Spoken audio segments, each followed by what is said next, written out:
Okay, magpadayon kita sa ato ang pagtuon mahitungod sa Genesis chapter 1 verse 1. Okay, Genesis chapter 1 verse 1. Ako to ang sugdan. Sa sinugdanan gimugna sa Dios ang langit ug ang kalibutan. So, quick review sa ato ang mga na-tackle about the nature of God, what is God like. So, sa Psalm 139, diha nato makita ang attributes sa Dios. Sa kaniato ang pagtulunan, ang ato ang aim ani aron masabtan nato ug mailhan nato pagyud pagmaayo ang Ginoo. Aron sa diha nga ato asyang mailhan maayo, masabtan nato siya og maayo, kini mo resulta kini nga kita mohigugma sa Ginoo ug mo obey sa iyahang mga kabubuton sa ato ang kinabuhi. O sa ang ato ang kuan dinhi gipasabot nato nga ang tawo kay gihimugso ni siya nga spiritually blind, no?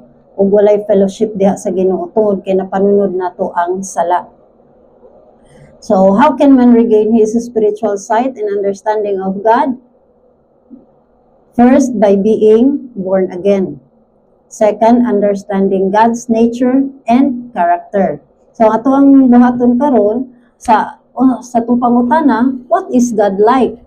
No, unsa man ang nature sa Ginoo, unsa ang character sa Ginoo. So ato ang hisgutan ang natural attributes of God. So natapos ta kagabi sa una niyang attributes nga ato ang atong gihisgutan mo ang omniscience. Unsa gani ang omniscience? All-knowing, infinite knowledge. So God knows himself and all things, whether actual or possible, whether past, present, or future. He knows perfectly and from eternity. He knows the best ways to attain his desired ends. No, sa Psalm 147 verses 4 and 5, that he telleth the number of the stars. He calleth them all by their names. His understanding is infinite. So kung i-illustrate pa nato na kung ang stars, sa kadaghan-daghan sa stars, pero he calleth them all by their names. No? Sa atong illustration, sa kadaghan-daghan nga Christians aning kalibutana, ni kita wa ta nakaila sa tanan, di nato matawag ang tanan, no? Maski kanang kauban nato sa pagtuo sa simbahan, di gani nato matawag ang uban o kinsa na, no? Kay wala pa kayo nato na ilhan. Apan ang Ginoo nasayod siya, nakaila siya ug kinsa ang iyaha, kinsa iyahang sheep. So ang Ginoo, ang matag luwas, ang matag saints, God calls them by their names. Alam mo anak no nga tawagon ka sa Dios sa imong pangalan, may anak gyuday ko nimo Lord kay nakaila ka kanako. Kung kita po anak kita sa Dios, ikinahanglan nga kita kaila pud ta sa iyang tingog. Kung unsa kanang nagasulod sa atuang hunahuna sa atong kasing-kasing kung mahibal-an nato na nga gi-convict na ta dinha sa bala na espiritu. So,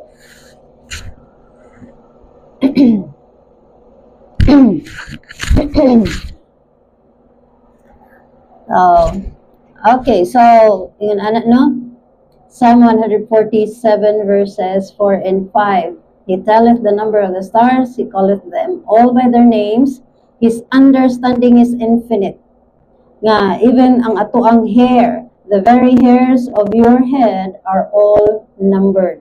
Ingon ana ta ka importante diha sa Ginoo. Ingon ana ta nga gihigugma sa Ginoo. Nga nailhan gyud kita niya, nasayod siya kanato. Nasayod siya sa motibo sa ato ang kasing-kasing, nasayod siya sa atong kasing-kasing kung iyahang bugtong gipakatawo nga anak nga ania ba sa ato ang kinabuhi. Kung si Jesucristo ana ada sa ato ang kinabuhi, siya nakaila kanato. Kung wala si Jesucristo sa ato ang kinabuhi, siya wala nakaila kanato. Tungod kay kung si Jesucristo ana adira sa ato ang kinabuhi, kita iyahang mga anak. Apan kung wala si Jesucristo, diri sa ato ang kinabuhi, kita anak sa yawa. Ingon sa ni Jesus Christ sa mga Pariseo, ye are of your father, the devil. So, importante kayo sa ato ang kinabuhi, nga ana ay Kristo, na ay manluluwas. No? Habang buhi pa taan ng kalibutana, dapat secure na gyud nato, no? Diha sa ato ang kani nga temporary nga kinabuhi. Kinahanglan gyud, we have to decide wisely. We have to choose wisely. No? Kung ang kuan ba ang malawak ba na road or ang sigpit na road. No? Ang dalan bitaw sa kamatuoran, no? Wala kaayo mo take ana nga dalan. Kay para sa ilaha daghan kay kanang gatugong. No? Para sa tawo nga kanang di nila mabuhat ang tanan nila nga gusto. So dito sila sa luag nga dalan. Kay aron mabuhat nila ang tanan nila nga gusto. No? Kung moingon pa sila freedom ba? No? Na daw sila freedom. But actually, kung sunod ta sa kabubuton sa Ginoo bitaw, mao na ang tinuod nga freedom. We are freed from sin. Kaya nga naman, kung pilion bitaw nato ang kanang kuan, kanang luag nga dalan, kanang ginatawag nato nga ay I can do all things. I can do anything what I want. Gusto na ko i-enjoy ang life. Gusto na ko buhaton ang tanan na ko gusto nga buhaton. Gusto ko mo mulaan, gusto ko mag-ingon ani, gusto ko mag-ingon ana. But actually, every single sin or every single fault or transgressions nga ato ang nabuhat, equivalent na siya ba nga kanang isa po na siya katuyok sa ato ang liog. No? Kung sa kuan pa si Dudong kaganihan naghisgot sa og kadena, no? Ang buhat ta og sala ay naghuna-huna ta og malaw ay hikta na to atong liog. Nakapangawat ta gihikta na to atong liog, dungag na pud na siya nga kuan. Dungag na pud na siya nga sana paglikos sa ato ang liog. Ang yawa dili na musulti nga ang unahan ana sa iyahang ginabuhat kay kamatayon. Ang ginatuohan nato nga kanang free kaayo ta, kanang we can do anything we want. Actually, we are taking our chain of bondage dire sa tuang liog. Maglisod ta og lingkawas tungod kay natali na ta sa pagpakasala. Apan ang sigpit nga dalan para sa tuwa nga unsa man na kanang lisod man kaayo nga magsitag kinabuhi og ingon ana wa man tay kalipay, no? Di man pud ta makabuhat ani, di man ta makasuot og ingon ani nga sanina, di man ta makakanta og ingon ani, ingon ana. Ang una-una unsa man na sa muka pud ana sige pamadlong. Pero actually mao na siya ang dalan para sa kinabuhi nga walay katapusan. That is freedom. No? If we follow Christ sa iyahang kabubuton, we are actually freedom. Naata diha sa freedom. Pero kung magpadayon ta sa pagpakasala, we are in bondage. Dili gyud na siya opposite ba ang ginakuan sa yawa sa ato aba. Kanang kung mabuhat na imuhang gusto nga kutob sa imuhang gusto nga buhaton according sa kagustuhan sa imuhang flesh, ang gina-impose ana sa yawa sa ato ang huna-huna is kuan sa freedom siya. Pero actually, mao na ang pamaagi sa yawa nga ma-in bondage ka. But ang Ginoo naghatag og paglaom sa matag tawo nga in bondage sa sin. Ingon din nga, believe in the Lord Jesus Christ and thou shalt be saved. No? Isa kung tuo ka sa gospel, sa maayong balita, unsa man ang gospel? No? The death, the burial, and the resurrection of the Lord Jesus Christ. Maulang ba ka na? Yung sa according to the scripture. So, unsa man ang according to the scripture? That is from Genesis hangtod Matthew. No? Sa Genesis hangtod Matthew, nga ang scripture nga ginasulti ana ni sa Genesis pa lang hangtod diha sa Matthew nagahisgot na nadaan sa kaluwasan, sa maayong balita, because God in the beginning He planned salvation para kanatong tanan. It's because nakita na niya daan, nakabalo na siya daan nga ang tao ma-fall o makasala o mahimulag diha sa kaniya. Mao nga God provided nga provision para sa ato ang sin nga makalingkawas ta ni ana. And that is the Lord Jesus Christ. Nagpakatao siya ning kalibutana, gi-choose niya ang humble life, no? Nangalagad siya sa Dios Amahan, sa tibuok niya nga kinabuhi nga naa siya dinhi. Naabay one time nga ang Dios niingon, adili sa ako kay magkuan kani sa ako ang gusto nga kinabuhi tahakon. Dili. Full time sa iyahang kinabuhi ni obey siya, as in total obedience sa Dios Amahan. Nindot kaayo ka na nga kung kita sa sugod ni kita gibuhat sa Dios nga bag-o nga creation, itugot unta nato sa ato ang kinabuhi nga kita we have to live Christ-like, no? Makasala o makasala ta, that is because of our flesh.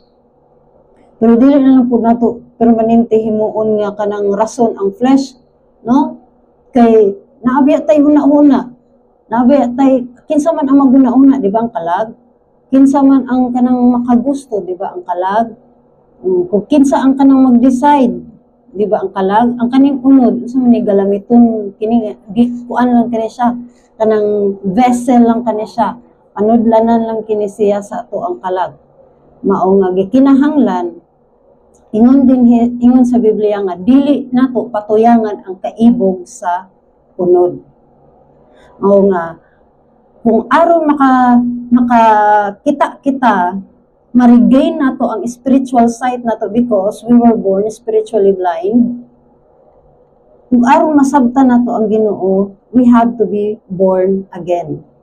If we believe in the Lord Jesus Christ, that He died on the cross, He was buried, and in the third day He was resurrected according to the scripture, that is in 1 Corinthians 15, verse 3-4, kana ikaw matawo pag-usab kung imuha gyud nang gituohan ha sa tibuok nimo nga kasing-kasing.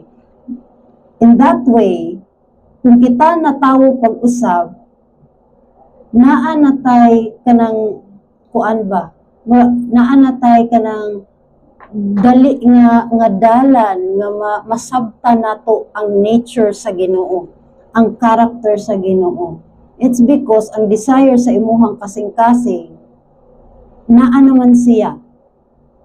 Kay ang tinuod bitaw nga born again, ang kanang desire sa iyang kasing-kasing, ang tinguha ana niya is ma-please ang Ginoo. Kay ang kanang muingon nga Christian ko, pero wala gyud sa iyang kasing-kasing nga ma-please ang Ginoo, kanang kinahanglan gyud na niya susihon iyang kasing-kasing. Murag di man gyud ko Christian. No, kay ang tinuod nga Christian na ay desire diha sa Ginoo. Mao nga basin pag-abot sa panahon moingon si Jesucristo nga pahawa diri kay wa ko kailan nimo. So, God is omniscient. He has infinite knowledge. God is all-knowing. Now, the second attributes of God nga ato ang hisgutan karong gabi is God is omnipotent. Omnipotence. Unsay pasabot sa omnipotence? Infinite power. infinite power. Wala gid siya kinutuban nga gahom, no? Bago pa man ang sinugdanan, nanay gahom ang Ginoo. Walay katapusan, walay sinugdanan, walay katapusan ang gahom sa Ginoo. Infinite power. Di ba kanang sa sign, kung sa mathematics pa ang sign kay sa infinite murag 8 nga gipahigda. Kay maski asa ka ana, magsunod-sunod ka anang linya, wa man jud nay kahumanan. No? Mag-continuous lang gid na siya. Continue ra gid na siya. Infinite power. Unsa man ang omnipotence? Infinite power. Walay kinutuban nga. Tama ba ang kinutuban? No? Wala siya walay katapusan. Wala pud siya sinugdanan. No? Nature na sa Ginoo, attribute na sa Ginoo. God is able to do whatever He wills that is in harmony with His nature. So, ang Ginoo, able siya nga buhaton niya ang maski unsa pa man niya nga kabubuton ug kana siya pasig-uyon na sa iyahang nature. Karon, unsa man ang nature sa Ginoo? Pwede man niya buhaton ang tanan niya nga buot niya nga buhaton. No? Pero ingon siya, papasig-uyon sa iyahang pagkasiya. So, unsa ang Dios? Unsa ang pagkasiya? Kung kita, mabuhat na sa ato ang kabubuton, ingon ta nga, we can do whatever we want to do. In harmony with our nature, failure yun ang tanan, no? Kaya ang ato ang nature is flesh man. No, fleshly kaayo. Ang desire sa ato ang flesh, magbuhat og dautan. Ingon bitaw si Paul, for in my flesh dwelleth no good. Wala no good thing yun. Wag yung maayo. But God is able to do whatever He wills that is in harmony with His nature. Now, what is the nature of God? Number one, God cannot lie. Dili gyud mamakap ang Ginoo. Dili pud siya makapamakap. Mao nga ang Ginoo mabuhat niya ang iyang buot nga gusto niya nga buhaton in harmony with His nature. And what is the nature of God? He cannot lie. Abrihan nato ang ato ang Biblia sa Hebrews chapter 6 verse 18. Hebrews chapter 6 verse 18. No? Abrihan nato. Hebrews chapter 6 verse 18. Wait. The principle. Okay. Hebrews chapter 6. No, ang ato ang Biblia kay kuan kaayo. Pilit. Okay. Hebrews chapter 6 verse 18, ingon din hiyo.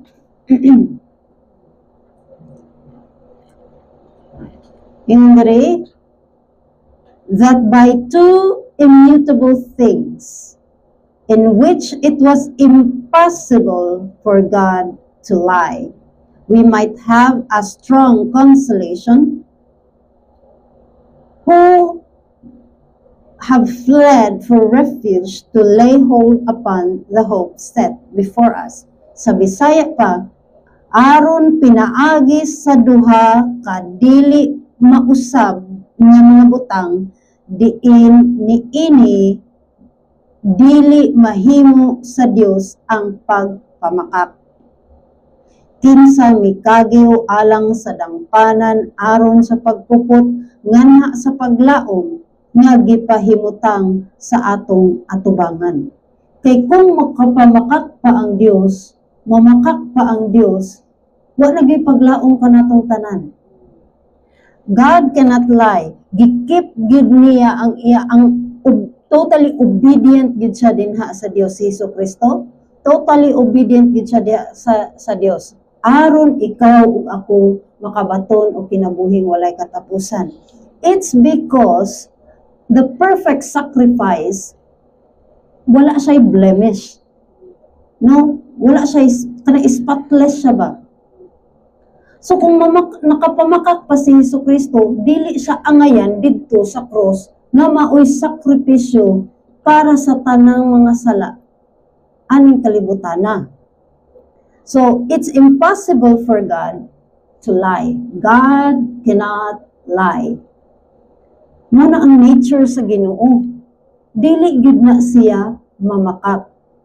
Kay kung mamakak pa ang Ginoo, wala siya kalainan kanato. Mao gani nga siya Dios. It's because He is holy. He is righteous. No? Holy kaayo ang iyahang pinuy-anan. Separated from any form of sin. Separated from any form of darkness. Separated from any form of wickedness. God has no fellowship with the wicked men. God has no fellowship with the devil. So, magiingon sa Biblia nga ang light cannot comprehend, ang light ug ang darkness comprehended it not. Dili gyud na sila kasinabot, dili magduol. Mao na nga ako sa Biblia pod pahimangnuan kita kung kita magtotoo. Unsa daw giingon, do not be unequally yoked with the unbelievers. Ang pulong sa Ginoo nagtudlo kini kanato unsaon magkinabuhi nga balaan. The word of God says, "Be holy, for I am holy." No? Higugma o kung higihigugma nato ang Dios. Unsa daw? If you love me, keep my commandments. Mag-obey ta sa iyahang kabubuton. Naatay kapakyasan, unsa man iyahang giingon. 1 John chapter 1 verse 9, i-confess nato ang atoang mga sala. 1 John chapter 1 verse 9, ingon diri, kung kita magsugid sa atong mga sala, siya matinumanon ug matarong sa pagpasaylo kanato sa atong mga sala ug sa paghinlo kanato gikan sa tanang pagkadili matarong. Kung kita mag-ingon nga kita wala nakasala, kita naghimo kaniya nga usa ka bakakon ug ang iyang pulong wala dinhi kanato. If we deny sa ato ang kaugalingon nga moingon ta nga wala ta nakasala, wa ko'y sala, gihimo na itong bakakon ang Ginoo. What is the nature of God? God cannot lie. Dili siya makapamakak. Dili pud bakakon ang atong Ginoo. Ang tao, sa huna-huna sa tao, ang garbo sa tao, no, himuong bakakon ang Ginoo. Kung moingon ta nga wala ta nakasala, ingon man ang pulong sa Dios nga ang tanan nakasala ug nakabsan sa himaya sa Dios. Kitang tanan bakakon baya ta. Ang pagpamakak dulungtanan baya na masala sa Dios. Mas dulungtanan pa na sa pagpatay. No? Ang garbo dulungtanan na masala sa Dios. Ang tanan nga mga sala aning kalibutan ang tinubdan ana ang garbo nato. Tungod sa ato ang garbo kita nakasala. Tungod sa ato ang garbo kita nakapamakak. Tungod sa ato ang garbo nabuhat nato ang magkalain-laing sala nga ato ang nabuhat. Ug kung may ingon kita nga wala kita nakasala, kinsa atong gihimong bakakon? Gihimo natong bakakon ang Dios. Kung gihimo natong bakakon ang Dios, nagpasabot kini nga ang iyang pulong wala dinhi kanato. Ang kamatuoran wala diri kanato. Kung muingon kita nga kung gihimo nato nga bakakon ang Dios, ang kamatuoran wala diri kanato, pasabot si Jesucristo wala diri kanato. Human sa ato ang kamatayon didto tas impyerno padulong. Apan kung ang aron kita makakita pag-usab spiritually nga pasiguli ta diha sa Dios, gikinahanglan nato nga tuuhan sa Ginoong Jesucristo sa iyang gibuhat dito sa cross. Yang iyang balaan na dugo maoy maoy gihimong bayad sa ato ang mga sala, ang iyang lawas, no? Mao gani na nga kanang gina-remember nato sa communion nga ang iyang body as bread because he is the bread of life. Ang iyang dugo mao kana ang kanang naglimpyo sa ato ang mga sala. Mo kanay naghugas sa tanan natong mga sala, nagtanggal sa tanan natong mga sala. Kung tuuhan nato sa Ginoong Hesukristo. Kung dili nato tuuhan sa Ginoong Hesukristo, pasabot wala ta nag-angkon nga kita nakasala. Pero in order for us nga matawo pag-usab, gikinahanglan masabtan nato nga kita usa ka makasasala. Nga kita walay mabuhat sa ato ang sala, nga kita makalingkawas ni ini. Aron kita matawo pag-usab, di kinahanglan ma-realize nato nga kinahanglan nato og manluluwas. Okay? So God has the power to save you. God has the power to save me from death to hell. Dito sa lake of fire. So isa na siya sa attribute sa Ginoo ang omnipotence, infinite power. Naa siya'y gahom, no? And the nature of God is God cannot lie. That's number 1. God cannot lie, Hebrews chapter 6 verse 18. Number 2, God cannot commit sins. God cannot commit sins. Di na makabuhat og sala ang Dios. Di kay dili siya mamahimong Dios kung siya makasala pud no? So God cannot commit sins. James chapter 1 verse 13. James chapter 1 verse 13. Okay, abrihan na to ang Biblia sa libro sa James.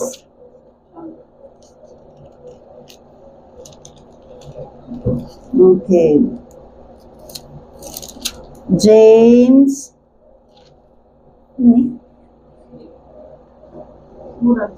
No? Ang sa Bisaya sa James? Santiago. Manino, Jacobo. Okay, James chapter 1 verse 13. Philip. Okay. Okay, James chapter 1 verse 13. Ingon siya dinhi, James chapter 1 verse 13, ayaw itugot nga may tawo nga mag-ingon sa diha nga siya natintal. No? Ayaw to itugot nga may tawo nga mag-ingon sa diha nga siya natintal. Ako natintal sa Dios. Kay ang Dios dili matintal sa daotan. Ni nagatintal siya ni bisan kinsa nga tawo. Wala nagatintal ang Ginoo. No? Ay gitintal ko sa Ginoo aron ako makasala. No. God will try us. God will test us. Pero dili ta niya tintalon. Aron kita makasala. God will try us. God will i-test ta niya. No? Aron kita makabaton anong fruit of the Spirit. No? Aron kita mahibaluan na to ba ang kanang love, ang kanang joy, ang kanang peace, temperance. Agoy, ang temperance gid no? Oh, diha kasagaran bagsak kayo tana ba? Ang temperance, meekness, no? Naalang gani manguan sa atoa mo atraka po dahil malumo. So, ang Ginoo dili na siya mutintal aron ikaw makasala. Ang Ginoo dili na mutintal aron kita makasala. God will give us trials and testing aron kita mo grow spiritually. Grow in grace, grow in the faith. So, God cannot commit sins. Ang nature sa Ginoo, God cannot lie, Hebrews 6:18. Number 2, God cannot commit sins, James 1 verse 13. Number 3, God cannot look on sin. Di yun na kaya look. Di yun na mahimo nga ang Ginoo makatan-aw sa sala. No? Kaya iyang lantawon ang kanang sala gyud. Di gyud sa diha si Hesukristo nga gilansang diha sa cross. Unsa may paglansang kang Hesukristo diha sa cross? Unsa gidala-dala, unsa hinungdan na si Hesukristo naa sa cross? Sala. Kuan kato siguro nga panahon no nga si Hesukristo nagbore sa tanan nagpasan sa tanan natong mga sala, nagbayad sa tanan natong mga sala. Ang tanan sala, ang tanan kahugaw, ang tanan kaulaw gipasan tanan sa ni Hesukristo didto sa cross. Ang Dios Amahan ga unsa man di gyud niya makaya og tan-aw. Habakkuk chapter 1 verse 13. Habakkuk chapter 1 verse 13. Ikaw iya sa mas putli. Okay. Verse 12. Basahan na daan ang verse 12. Dili ba ikaw gikan sa walay katapusan? Kinsa may gikan sa walay katapusan? Ang Ginoo. O Ginoo nga akong Dios, akong balaan, kami dili mga matay. O Ginoo, ikaw mitakda kanila alang sa paghukom.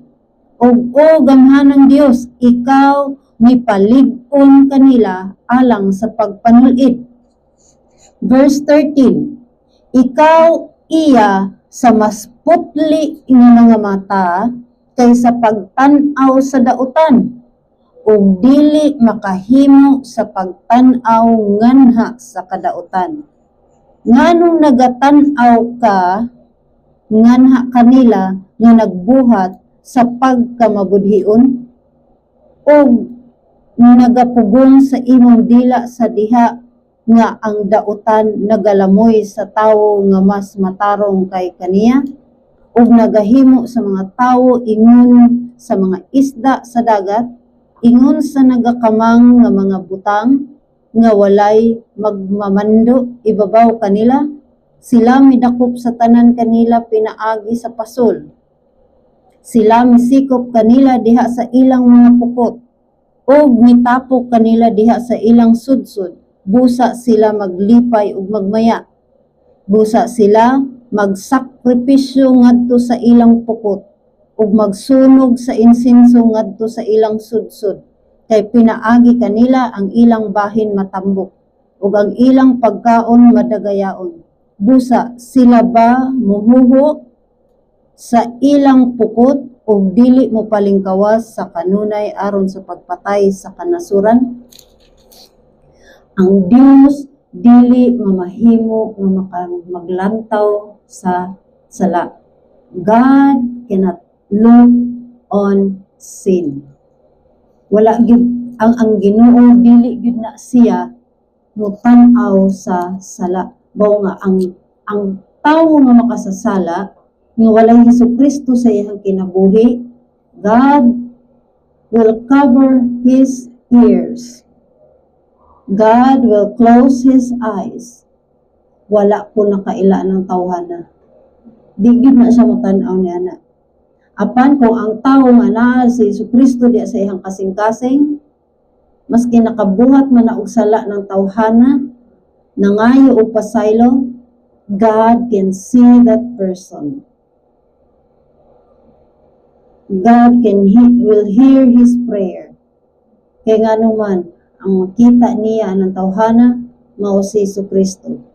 Tungod kay si Jesucristo, anaan na diya sa kinabuhi ng tawhana, God will forgive. Iyahang pasayloon, iyahatang pasayloon. Basta i-confess nato ang mga sala diha kaniya. He is faithful and just to forgive us. If we confess our sins, He is faithful and just to forgive us our sins and to cleanse us from all unrighteousness. No? Iyahang limpyuhan. Pati tanan natong mga dili matarong nga binuhatan.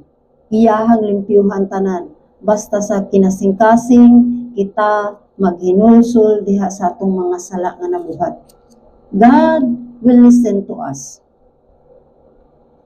God can hear the prayer of His saints. So, sa pagkakaro, for tonight, diha sa omnipotence, God is infinite power. God is able to do whatever He wills. That is in harmony with His nature. God cannot, number one, the nature of God cannot lie. Hebrews 6:18. Number two, God cannot commit sins. James chapter 1 verse 13. Number 3, God cannot look on sin. Habakkuk chapter 1 verse 13. O Saturday night, ato aning ipadayon ang atong pagtulunan mahitungod sa the nature of God. Ipadayon nato ning omnipotence. Okay? So naapay isa nga ato ang hisgutan o napay mga supporting pa nato nga mga hisgutanan mahitungod sa omnipotence, the natural attributes of God. Ang sa itong number 1, omniscience, infinite knowledge. Number 2, omnipotence, infinite power. So, tinguhaon na to sa itong kasing-kasing nga mas magtuon pagita sa pulong sa Ginoo because we are commanded to search the scripture. To search the scripture, Muna siya from Old Testament na ha. Okay, so we have to search the scripture, study to show thyself approved unto God, a workman needeth not to be ashamed, rightly dividing the word of truth. So dili lang nato pili-pilion ang kaning mga bersikulo kay muuyon ra sa gusto nato. No, dili ta magpili-pili lang og kanang bersikulo aron muuyon lang sa kanang kabubuton sa ato ang unod. Ato agin ni siyang verse by verse, dili ta mo laktaw, ato agin siyang hisgutan kung unsa kini. Kung maigo ta mismo sa ato ang mga binuhatan, kami nga nagtudlo diri, number 1 namin nga nangaigo ani. So, wala ka ni exemption. Magtutudlo ka man o dili, naaman ang Diyos sa imong kinabuhi o wala, ang pulong sa Ginoo stays firm. Dili ni siya mausab. No? Dili ta uyon-uyonan sa Ginoo. God is not a respecter of person. Choose life, believe in the Lord Jesus Christ, and thou shalt be saved in thine house. Good night, everyone.